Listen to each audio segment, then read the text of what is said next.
Have you ever seen any candle making tips or advice that you just stopped and thought, no.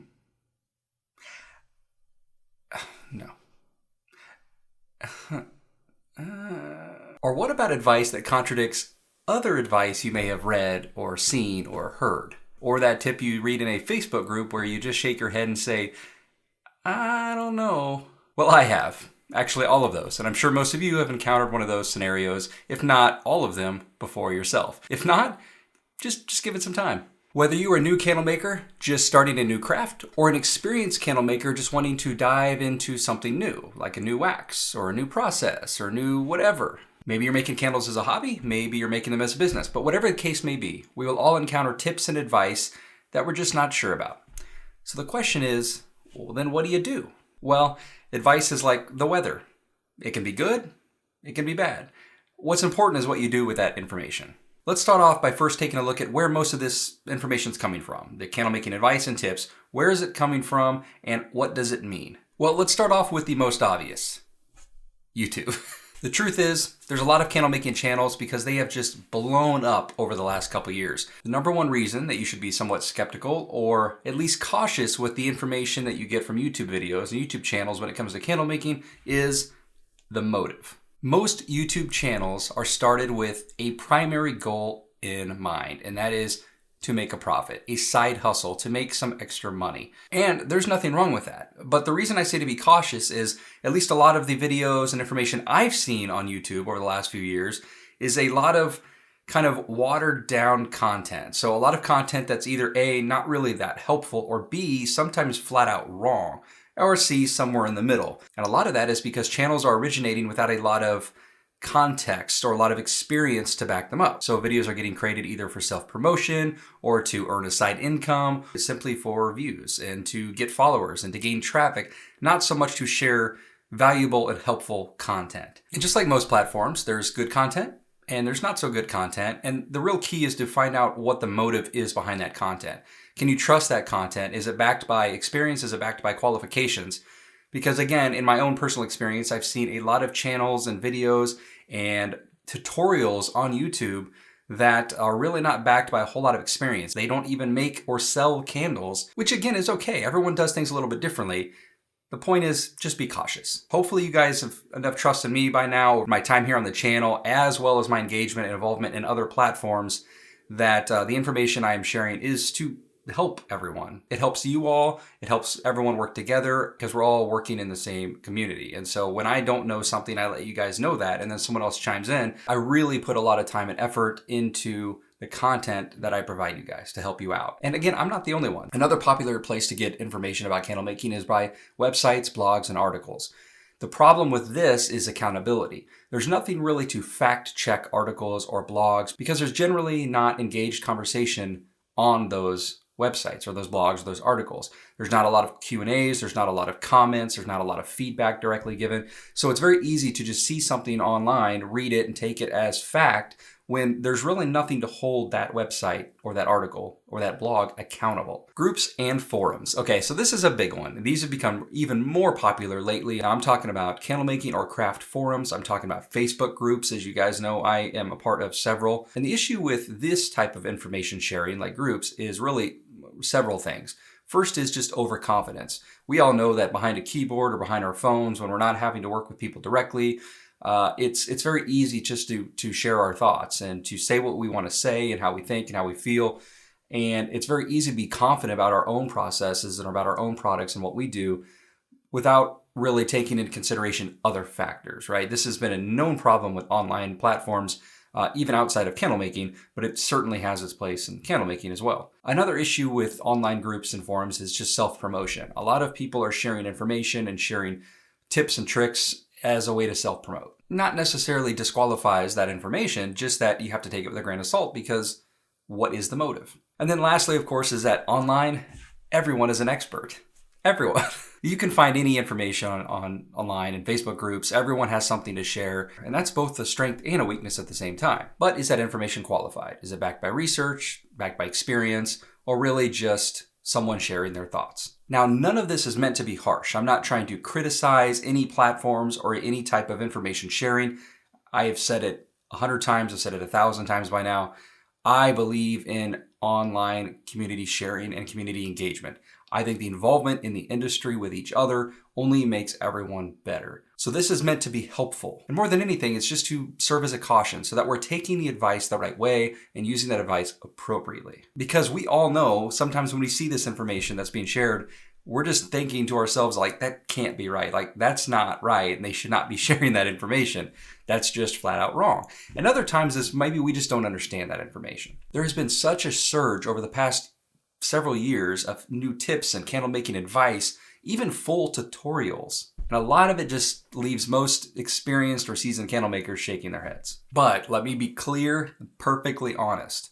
Being experienced doesn't mean being right. Candle makers, just like in any other industries, can get stuck in their ways over the years and over time, and they miss out on opportunities like new technology or new products or new materials, new methods, new processes, right? There's just things are always changing and improving, and if you get stuck in your ways too much, then you might miss out on some of those. So again, being experienced doesn't mean being right, just as much as being new doesn't mean being wrong. But something that's worked for a long time, being done by someone who's done it for a long time, is usually pretty safe and reliable. At the very least, it serves as a great starting point. Okay, so let's talk about a few examples of some controversial or contradictory candle making advice. Number one, it's better to add your fragrance oil at a low temp. Okay, so what we're talking about here is at what temperature, wax temperature, should you be adding your fragrance oil? The traditional method is to add your fragrance oil at about 180 degrees or so, your wax 180 degrees or so, and sometimes even higher for other waxes. And over the last few years, another method has become popular where you add your fragrance at a lower temperature. The reason this is both controversial and contradictory advice is some of you have always read that you should add it at a hot temperature. Some of you have read that you should add it at a low temperature. Now, this debate is ongoing and probably will never come to an end. You're going to get arguments on both sides of this.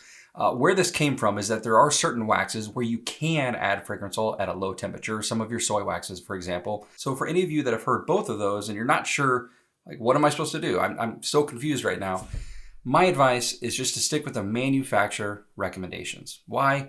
They made the wax, and their distributors sell the wax, and they know best how that wax is meant to be used. So if something isn't working properly, then you can go to the manufacturer or that distributor and tell them your process and letting them know what's going on, and they can help you solve the problem. But if you're not using the wax as intended, they're going to be less likely to help you, and also maybe be just not able to help you because that's not how you're supposed to use their wax. Now, I'm not trying to say that you can never do that. My point is, whatever wax you're using, I would stick with their guidelines, stick with their recommendations, and go from there. For most waxes, you should be adding your fragrance oil at a warmer temperature. Can you get away with a lower temp on some waxes? Yes, you can. Is it recommended? I don't know. I would check with your wax manufacturer. And then you'll see advice telling you to pour your candles hot. And then advice to tell you to pour your candles cool. And then other advice to tell you to pour your candles somewhere in between. It depends. It depends on your wax. So when you see someone tell you what temperature to pour your wax at, ask them for more details. So what type of wax are they using? Does it make sense for you to do that with your wax? Again, it goes back to manufacturers, and it goes back to asking people who are using products similar to yours. Because it does depend on the type of wax for your pour temperature. What temperature should you be pouring your candle into your jar? It completely depends on your wax type for best results. A couple of my favorites are, what's the best wax to use for candle making? You're never going to get a good answer to that, because you're going to get several answers for that. It just depends. It depends on what type of candles you want to make. It depends on what type of jars you're using. It depends on what's important to you in a wax. Do you care about melt point? Do you care about color? Do you care more about hot throw or cold throw? Do you care about how easy it is to wick versus how easy it is to use the wax? There's so many factors on determining what makes a good wax for you, and you're going to get different opinions across the board. So simply asking what's the best wax to use is really not going to yield you very good or reliable answers, because your answers are going to be all over the place. So my advice on this is to figure out what's most important to you with wax, and then ask those questions more specifically. Similarly, you'll often see advice saying to use this specific wick with this specific jar. So someone will say, I've got this jar size, what's everyone's wick that they use for this jar? And sometimes you'll actually get answers to that question, which usually baffles me. I will see someone say, hey, I'm using a 3-inch Libby tumbler jar. What is the best wick for this jar? And I am surprised at the number of people that actually give an answer to that, because you can't give that answer without knowing more information.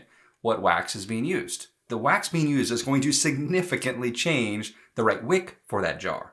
Now, as a novice, as a beginner candle maker, you might not know that. So the question is fair, But this is why I say to be careful with the answers and feedback you get on channels or blogs or websites or forums or Facebook groups. It's because the answers you're given might not be taking everything into consideration as well.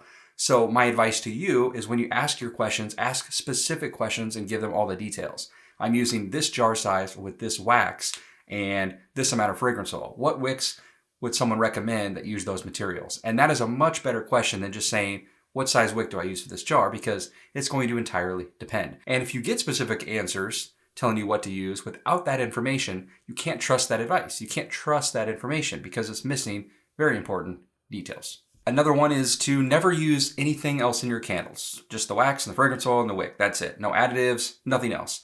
And there are some really good examples of things not to use. I would not put dry herbs and flowers in your candle unless they are made to be candle making safe. And there are some. I would not put flammable embeds in your candle. There are embeds that are meant for candle making.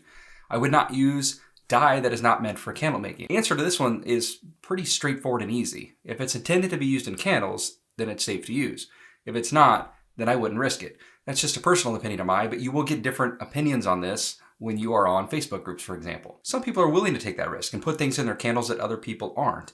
But again, I would rather be safer than sorry, especially for those in business where your insurance might not cover those items. So just know what you're putting in your candles and make sure it's safe to do so. That's really the easiest one there. Now this next one isn't one that I really read or hear about a lot. It's more ones that I see in candle making hack videos, TikTok videos, things like that. And that is an example of people making candles and they just stick a little bit of wax on their wick, the bottom of their wick tab, and stick it in the jar. And then they pour their candle. They don't really secure the wick to the jar with any kind of adhesive or a glue or a sealant or anything like that. It's just wax on the wick tab holding the wick to the jar. That is not reliable at all. That wick is going to move 90% of the time. The reason I mention this one is because a lot of people see that practice and then they start making candles that way. And in my opinion, that's just flat out wrong. I can't think of any situation where I would want to make a candle where my wick is not secured to the jar. Yet, I still see it being done quite a bit, and it makes me nervous every time just seeing it. Another popular one, you should never use essential oils in your candles, versus you should only use essential oils in your candles. This is a hot topic as well because a lot of people want more natural products, so that instead of using synthetic fragrance oils, they want to use essential oils. The problem here is essential oils aren't really meant to be burned or put in a candle, so it's a really kind of gray area. My answer to this is you can use essential oils, but I would use them in small amounts, I would use them sparingly, and you're probably not going to get as good of results.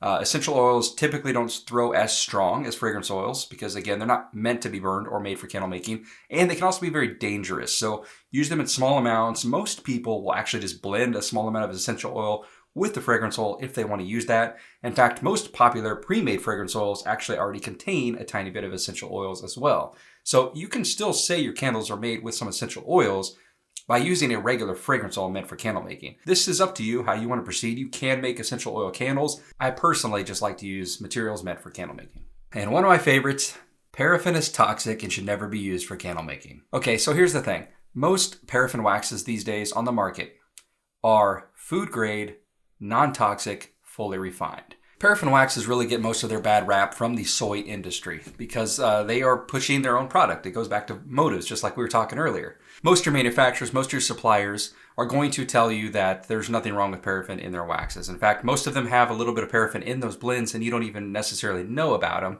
because paraffin acts as like a stabilizer for most waxes. In fact, most of your soy candles on the market that many people believe are actually all soy candles are actually made up a bit of paraffin as well, or at least some other additive. Long story short, paraffin's not all bad, soy's not all good. There's a little bit of in between on everything, and again, everything kind of falls into this gray area. I would use what's most important to you. Are there examples of a bad paraffin wax? Probably, but you can get a bad example of almost any situation. I mean, there's even bad apples.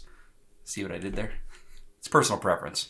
Pick the wax you want to pick based off of what is important to you. Sample them, try them, figure out what performs best, what you like the best, and go with that one. You can always change waxes later too. And then the last example we'll talk about is to cure your candles for 2 weeks or more. Again, that depends. You don't need to do that in a lot of cases. I would say that half, if not more, of your waxes do not need a 2-week or longer cure time.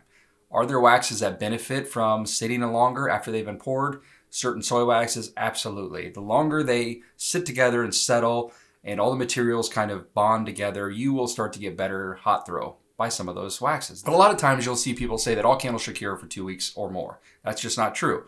Or sometimes someone will post a comment in a group saying, I'm struggling with hot throw, what's the issue? And a lot of answers will be, you gotta let your candles cure for 2 weeks. When that might not have been their issue at all. If they're using a paraffin blend or a paraffin coconut blend or one of those waxes that just doesn't need to cure really for more than like a day, then that's not going to help that person. That advice is not going to help that person. That advice might help someone, but it might not help this person. And that's a perfect example. And it's really my resounding point to this video about candle making tips and advice. And that is, it depends. Take all advice with a grain of salt and be somewhat skeptical. First, just review the feedback you're seeing about a candle making tip. What are others saying? Does it sound practical, responsible, sensible? Consider the tip, then research it further, and then test for yourself. Trust, but verify. Or if what you were seeing, reading, or hearing just sounds completely off the wall, and most of the feedback indicates that as well, it's probably just best to avoid it. There is a wealth of information about candle making these days, a luxury that we didn't have several years ago, at least when I started making candles. But with every cause, there is an effect. The good news is that there is a lot more information. The bad news is that means more bad information as well. So just be diligent with your research. Most importantly, and I'm going to refer to a quote here, and that is that advice is like a proverb. Its meaning depends on its interpretation. Not all advice is good, and not all advice is bad. The key is understanding that advice and then applying it correctly or appropriately to your situation. Check out some other videos here on the channel, as well as some other great resources below down in the description. And if you haven't already, please subscribe to the channel. Give this video a thumbs up if you liked it, and I will see you all next time. Thanks.